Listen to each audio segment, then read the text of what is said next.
Where your treasure is, there will your heart be also. God has given us unlimited treasures in His Word. Every time we open it, we can discover a new treasure or admire an old one. What will we find today?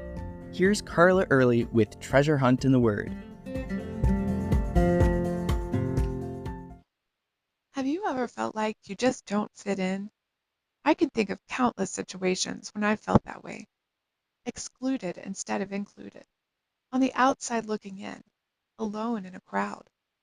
I imagine that's exactly how unbelievers, or at least the unchurched people, feel like when they first venture into a church.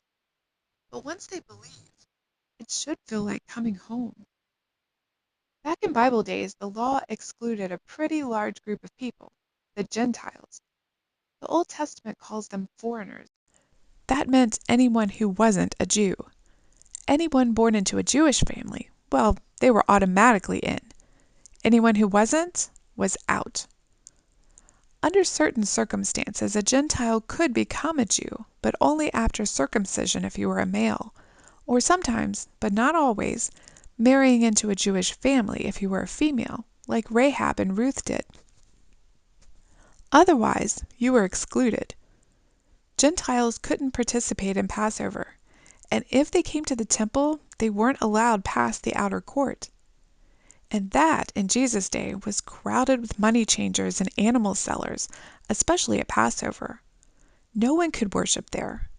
That's why Jesus drove the money changers and animals out, possibly twice during his ministry. And he quoted from today's passage when he chastised them. He said, "It is written, my house shall be called a house of prayer, but you have made it a den of thieves." Jesus echoed the Father's heart here in Isaiah 56, 6 and 7. Let me read the whole thing to you.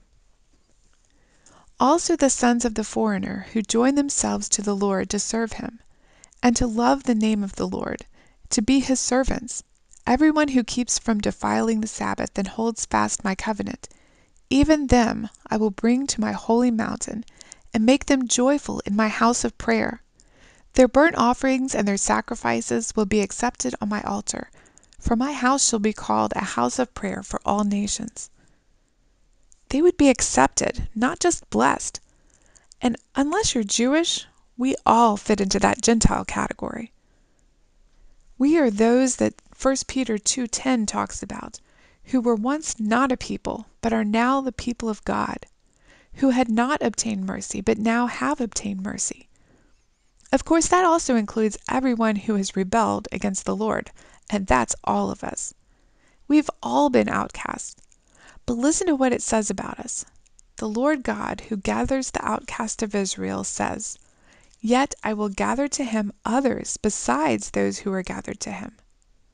In other words, not just Jews, but believing non-Jews too. Remember what Jesus says in John 10:16? "Other sheep I have, which are not of this fold. Them also I must bring, and they will hear my voice, and there will be one flock and one shepherd." That's us, folks. But wait, there's only one way to be in that group of outcasts, whether it's eunuchs or foreigners. We've got to love him and obey him. Follow our shepherd. Are you still on the outside looking in, a foreigner not in God's family? He's ready and willing to welcome you as a son or daughter. What's holding you back? Do you know someone new in the church or new to the faith? How can you make them feel welcomed and loved by the Lord? You can contact us at treasurehuntintheword@gmail.com. We'd love to hear the treasures God has given you through His Word. You can listen to other episodes on our website, which you can find in the description below. Thank you for listening, and remember, where your treasure is, there will your heart be also.